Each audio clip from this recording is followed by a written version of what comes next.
5 seconds. Start. The provisions of Civil Procedure Code are intended to provide expeditious grant of decree in favor of a plaintiff in a suit or proceedings where the defendant has made by admission in the pleadings or otherwise orally or in writing of any amount due full stop. The plaintiff would be entitled to a decree on the basis of such admission without waiting for competition of the trial full stop. The provisions were incorporated by way of amendment full stop.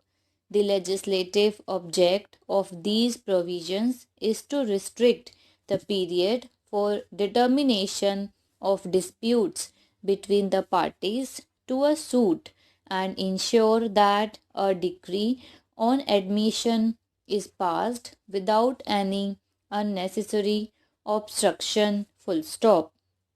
The expression admission has been given a wider meaning so as to take within its ambit admissions made by a party in pleadings or otherwise orally or in writing full stop. These provisions thus are capable of liberal construction and without imposition of any unreasonable restriction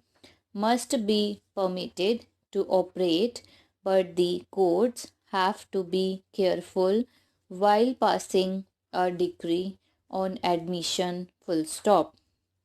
The court essentially should look into the fact that all essential ingredients of an admission are satisfied before such a decree is passed in favor of any of the parties to the suit full stop. Admission has to be ambiguous, clear, and unconditional, and the law would not permit admission by inference as it is a matter of fact full stop. Admission of a fact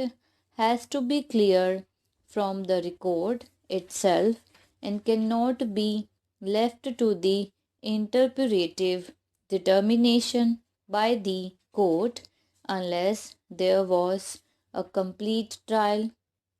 and such finding could be on the basis of cogent and appropriate evidence on record full stop. The learned for the appellant contended the rule comes under the heading admissions, and a judgment on admission could be given only after the opportunity to the other side to explain the admission, if any, made, that such admission should have been made only in the course of the pleadings, or else the other side will not have an opportunity to explain such admission, that even though the provision reads that the court may at any stage of the suit make such order as it thinks fit, the effect of admission, if any, can be considered only at the time of trial, that the court need not necessarily proceed to pass an order or a judgment on the basis of such admission, but call upon the party relying upon such